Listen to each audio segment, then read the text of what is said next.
HLC, le carrefour des icônes.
Bonjour chers internautes, je suis Fayette Marina, votre Emma présentatrice.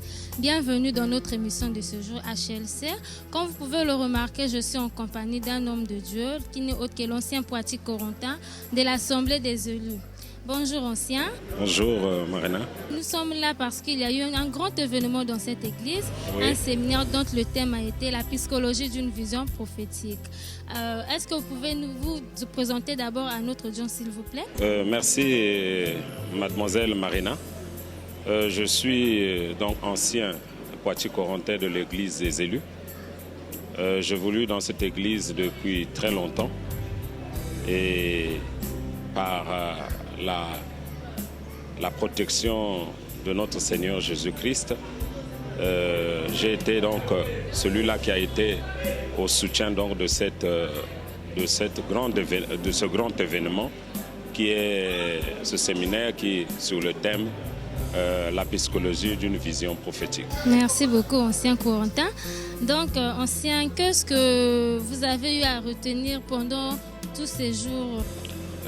C'est des grandes richesses dans une lancée approfondie parce que vous savez, mademoiselle Marina, que nous sommes au temps de la fin. Au temps de la fin, nous sommes en train de vivre des événements très critiques, très difficiles parce que nous savons que dans Matthieu 24, Christ avait prophétisé sur la destruction de Jérusalem, pendant que les apôtres voyaient ces bijoux-là qui étaient bien construits. Le temple était bien construit, bien bâti, en or, en matière, en pierre précieuse. Mais Jésus-Christ ne voyait pas ce que les disciples voyaient. Et non plus aussi les disciples ne voyaient pas ce que Jésus-Christ voyait. Jésus-Christ voyait l'avenir de ce temple. C'est pour cela qu'il aurait parlé. Et ce qu'il avait parlé à cette époque-là, nous sommes en train de le vivre. C'est pour cela que dans notre assemblée locale, il est venu un grand homme de Dieu qui est en train de nous décortiquer les événements qui sont en train de se dérouler dans tout le monde entier. Donc nous saisissons de cette occasion, peut-être pour parler, une chose qu'elle a dite, qui a retenu mon attention, c'est quand il aurait dit dans le comportement d'Élisée face à Élie. Parce que Élie dit à Élisée, qu'est-ce que tu veux que je fasse pour toi? Donc dans la parole dans 2 Rois, chapitre 1er, au verset 9, où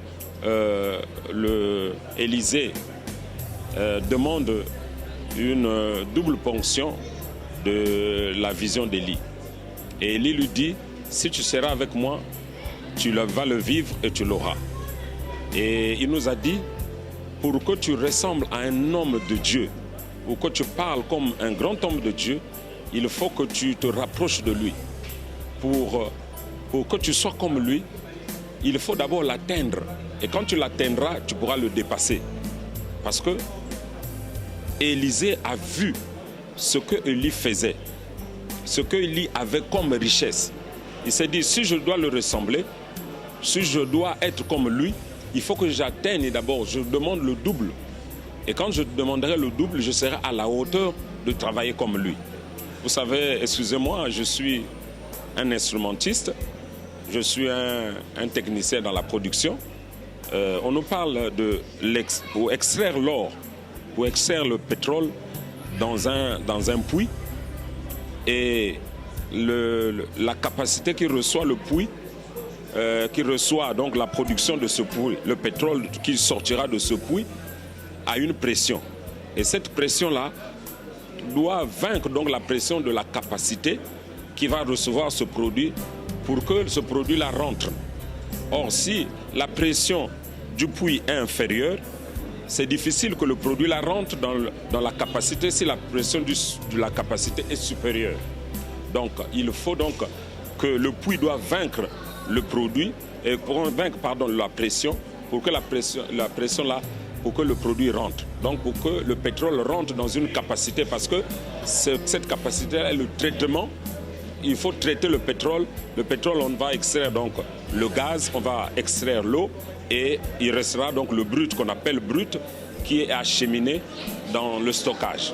Donc, il faudrait donc que nous soyons donc capables d'atteindre, donc de ressembler. Si tu veux ressembler à un prophète, il faut donc que tu sois capable de faire comme le prophète fait.